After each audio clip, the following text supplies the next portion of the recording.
After more than a week of unrest, thousands of Libyans are still calling for the end of Muammar Gaddafi's rule. But the man who's led Libya for more than 41 years is clinging to power.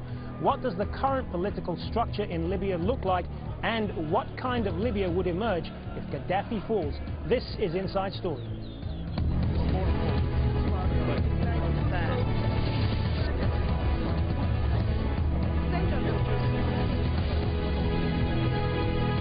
Welcome to the program. I'm Hazem Sika. For the past 41 years, the Libyan leader, Muammar Gaddafi, has created his own style of rule, the so-called state of the masses, or Jamahiriya. It's a political system that was supposed to create a popular government with power directly vested in the hands of the people.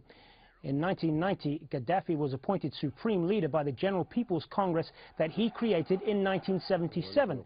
In 1992, Gaddafi fragmented the political structure by dividing Libya into 1,500 mahallat, or communes, each with its own budget and powers. In 2000, he abolished most central government executive functions, devolving responsibility to 26 councils that make up the General People's Congress, maintaining control over all facets of the regime. But the reality is that unlike in Tunisia or Egypt, Libya lacks the strong institutions that could help smooth a transition process. With Gaddafi's regime seemingly on its last legs in Libya, some form of leadership is taking place in the eastern part of the country. Well, joining us now to talk more about this are our three guests in London. Jeremy Keenan, North Africa security analyst and author of books on the Maghreb region, including The Dark Sahara, America's War on Terror in Africa. In Amman, Ahmed Attiga, a Libyan analyst. In Washington, D.C., Ibrahim Sahad, Secretary General for the National Front for the Salvation of Libya.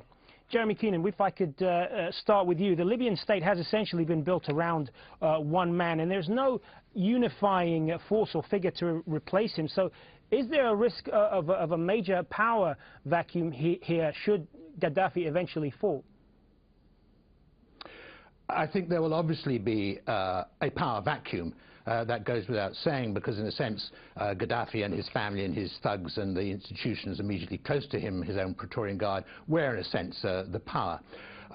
However, in answer to that question, I have huge faith in the Libyan people. I think if we look at Benghazi and what is happening there, and has happened in a very short period of time, street committees developing and giving all the appearances of the ability to run the situation in an extremely difficult situation, I have confidence, quite frankly, in the Libyan people themselves. One reason for that is that Libya, perhaps more than any other country in the region, has an extraordinary high level of education in a formal sense. There may not be jobs, there may not be positions there for them, but the Libyan people themselves have an extraordinary high level of knowledge, understanding and skills and abilities. And I think we're seeing all of that coming to the fore very rapidly at the moment. And in spite of that vacuum, I think I have confidence that in the Libyan people themselves to manage that and hopefully fill it in. But there is also there could also way. be a scenario, couldn't there, that if Gaddafi himself is toppled, there could be remnants of his regime that will continue to resist, because they have a vested interest in that, and there is a fear of the alternative here. It's basically a fight to the death for many of them.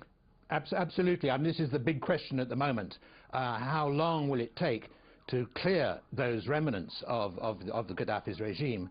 And what I'm hearing, certainly last night and this morning, is a little bit disturbing on that, because the three questions are: how long will his own units remain loyal to him? To what extent are these mercenaries coming into the country still, in what sort of force? And thirdly, and the really disturbing question for me, is what sort of support is he getting from his neighbours? And by that I'm referring particularly to Algeria. That is a bit of an unknown question. We can talk about it perhaps in a moment. But those are unknowns.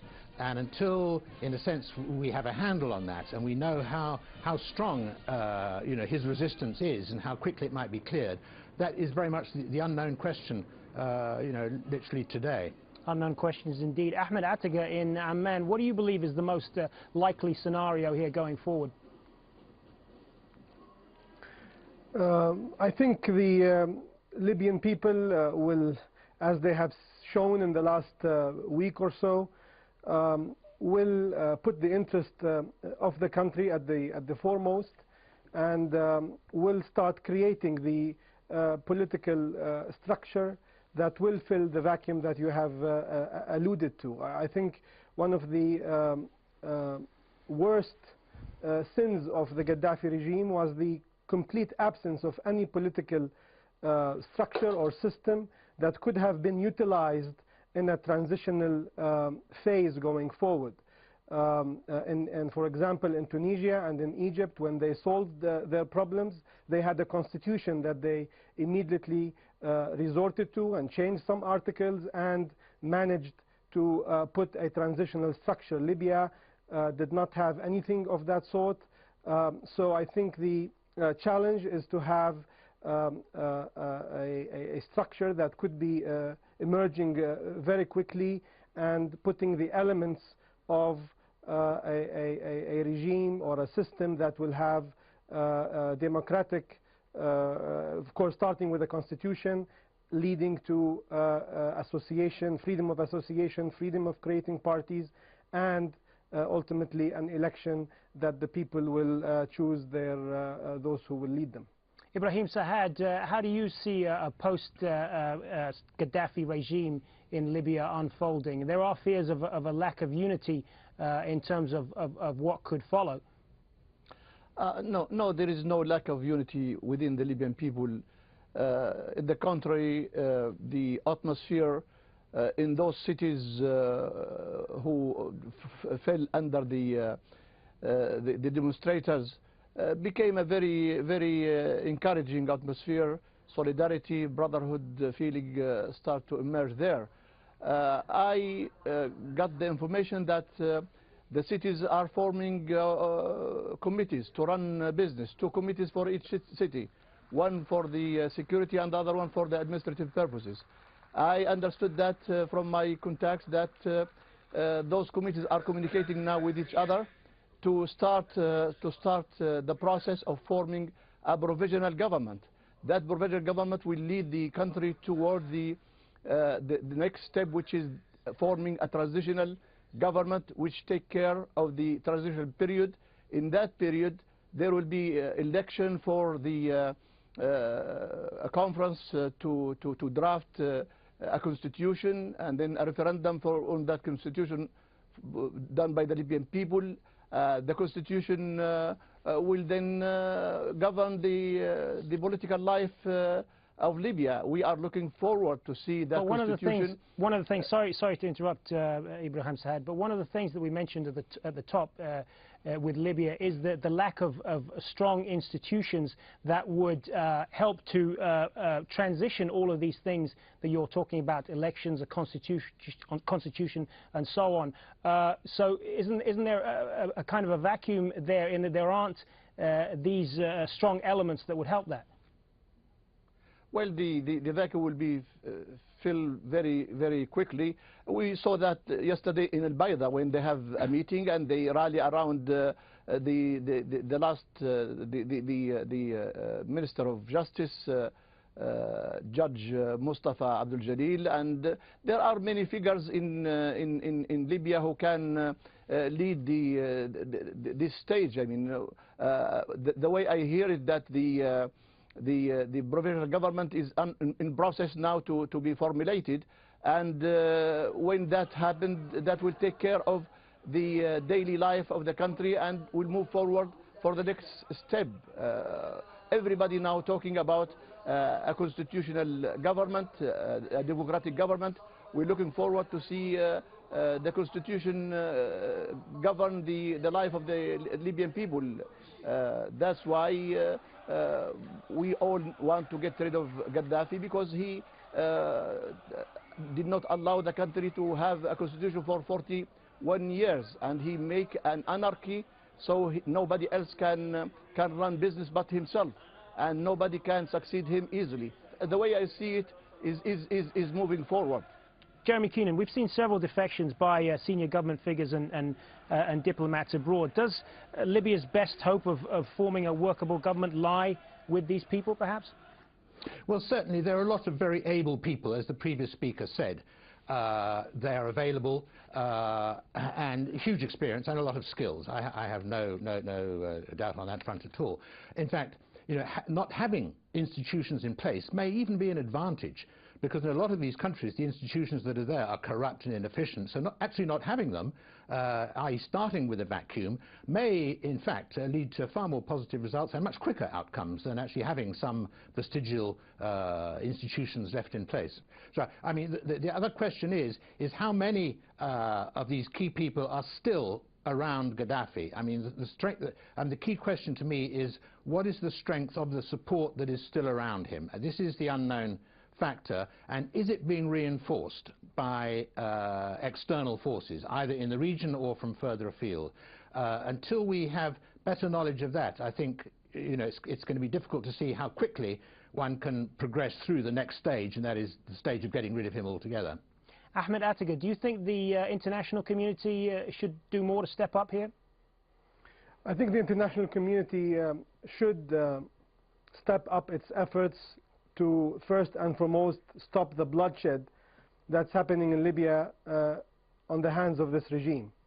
I think the reaction of the international community so far has not been up to that task, and I hope that they will take much more decisive measures, including in the Security Council and other forums, to put an end to the bloodshed and to the massacre that the Libyan people have been going through.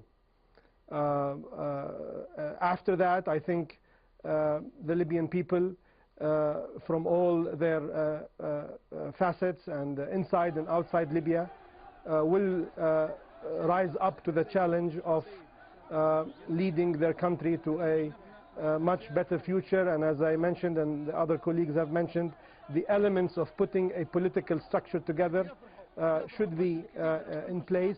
The challenge, however, is to have a coherent framework and a coherent strategy to put it in place as quickly as possible. Ibrahim Saad, what would you like to see the international community do more in this situation? Do you think they've done enough?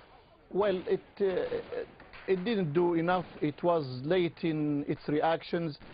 We're looking forward for the Security Council meeting today to make sure that elements of solution there. One is to protect the civilians, and there are several ways to do that. One of them is no-fly zone, and that should be done as soon as possible and very quickly to prevent Gaddafi from using his air force and preventing Gaddafi from getting planes full with mercenaries from abroad. This is number one. And number two, the assets of Gaddafi family and his subordinate should be frozen immediately. That will not allow them to use these assets to fight the Libyan people. Now, we should have other element, which is to make those people who still are around Gaddafi start think twice of the wisdom to continue. There is no wisdom at all, but at least just to give them the direction that they should defect as soon as possible, and that by declaring that what's taking place in Libya is crimes against humanity, and everyone taking part of that crime should be stand trial for that. I think by doing that, that will make people start defecting more rates than what we've seen so far. Also, the Libyan people now in need for aids.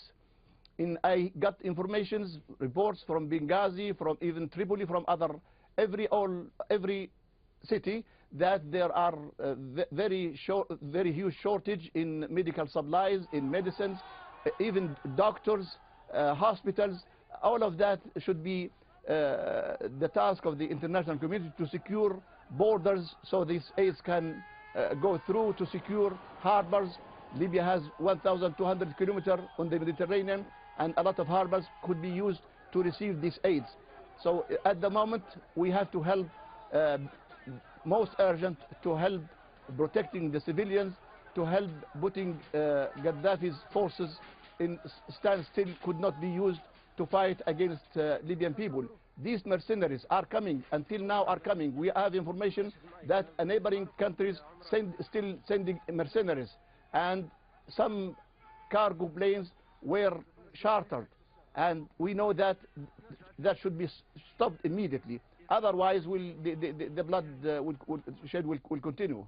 Let's turn again to what's happening inside Libya itself. And Jeremy Keenan, I want to put this to you. There's been some talk of the possibility of some form of breakaway government or independent type of government that could end up ruling the eastern part of the country. How likely do you think that is?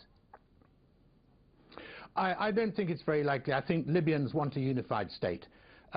People have always, particularly outsiders, have always emphasized the east and the west in Libya, and that is true. It's a fact of history, and it goes back a long way. But I think the experience that the Libyan people are going through at the moment is such that there's a tremendous force for unification in Italy, in Libya. And I don't really see Libyans themselves wanting to see that happen. But the government, sorry to interrupt, the government that replaces Gaddafi in Tripoli and the west of the country would surely have to be one that is agreeable with people in the east, given the historical differences between them. I think those differences are easily overcome. They're differences of history, they're differences in the past, and I think the present experience that people are going through is a huge unifying factor, and a very positive factor, in a sense, in leading to that sort of unification of the country. And I'm very positive on that issue, I hope, anyhow. Ahmed Atiga, what kind of implications would there be of a collapsed state in Libya for Europe? I mean, you were talking about oil supplies, illegal immigration is a major fear for Europeans, particularly in Libya. Well, let's hope that this Libya will not be a collapsed state going forward after the removal of this regime. I think we have been talking about the elements that ought to be in place to avoid such circumstances from happening. God forbid if it doesn't, then certainly the Libyan people first and foremost will pay the price for that. But I would not really predict that Libya will be a failed state in a way that will present dangers to its surrounding, be it in the region or Europe. I do want to agree with Mr. Jeremy in saying that the divisive elements that this regime have played out in the last few days, be it the role of the tribes or the division of the country, I think they were used for a purpose. I don't think that the Libyans will be divided in terms of east-west. Libya has always been united. The tribes are a social and a cultural setting, but they will not be a force for division. Libya has tribes just like any other country in this region, but they do not implicate or they should not be looked at as a divisive element in putting a structure going forward. So just to come back to your question, I hope that very quickly the elements of building a state again will be in place to avoid any danger that a failed state in Libya could present. What about the fears that many in Libya, basically the Gaddafi regime, are saying that a lot of this is coming from groups like Al-Qaeda and Islamist groups, that sort of thing? Is that, I mean, if that's, no, I think is there any truth to that? This was another, of course not, this was an element also that the regime has been using in the last few days to basically provoke fear, be it inside the country or outside. One should not look at a solution as to be either a radical Islamist or another form that is closer to the West. I think this revolution, be it in Libya or in the other countries that we have witnessed, are young people who want freedom, who want change, and who want to forge a new future for them. So and the Libyan people have not also been, and the culture and the society have not been known to be radical Islamists or any other kind of destructive forces in the society. The Libyans want to live freely in a democratic state and have their aspirations achieved. Jeremy Keenan, I just want to turn back to something that you touched on earlier in the program when you referred to Algerian elements possibly being involved in all of this. How much of a destabilizing influence could that be if that's true? If this is true, this could be very serious. What I have heard, I should emphasize that there is no evidence for this. These are reports from people in the region, so they are questions which need to be checked out, but they're very serious allegations. These are that Algerian forces, or elements is the word used, assumed to be special forces, are either advising Gaddafi himself or the forces still remaining with him, or even fighting with them. There are reports also of Algeria providing the transport for mercenaries. This morning I heard allegations that these were from Chad, Niger and Zimbabwe. So Algeria may be providing that facility. There are reports of at least one helicopter being seen with an Algerian flag on it. Could be Algerian TV or something, but this needs to be checked out very carefully. And also there is evidence of Algerian diplomats, particularly in Europe, trying to put pressure on the EU not to bring strong measures against Libya. So if we do find there is evidence of the Algerian regime operating in this way, which is highly possible, it's certainly logical in terms of Algeria, the Algerian regime's own interests, this is extremely serious. And these are questions. At the moment I emphasize the allegations, but they do need to be examined and evidence needs to be sought and proven or disproven one way or the other. Because if it's true, it is going to be very serious, not just for Libya, but actually for the wider region as well. Let's put that to Ibrahim Sahad in Washington. Are you concerned about possible outside influences like this? I am concerned.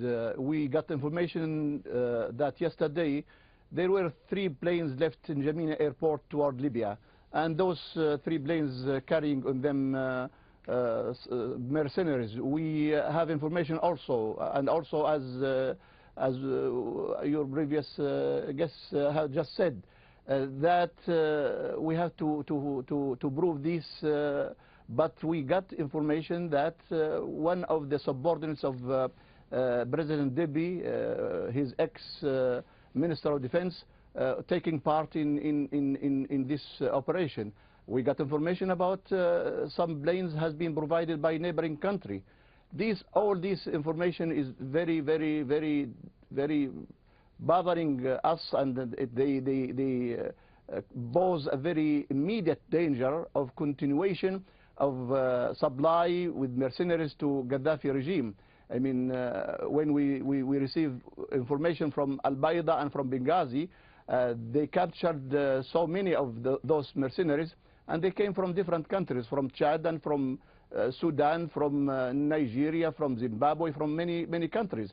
And this has been to stop immediately, stopped through the pressure of the international community on those countries, and for the no-fly zone, not allowing any plane to be flying over Libya until we get rid of Gaddafi. Now, I would like to emphasize, when we talk about sanctions, we should be very careful that those sanctions will be against Gaddafi and his family, his subordinates, and not against the Libyan people.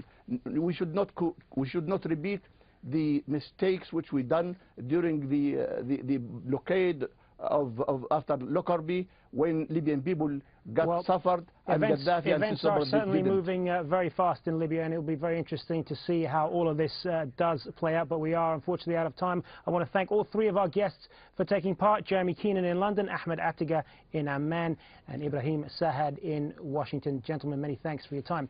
That's it for this edition of Inside Story. Thanks for watching. Remember, you can email us with your comments and suggestions. Just send them to insidestory@aljazeera.net. Bye for now.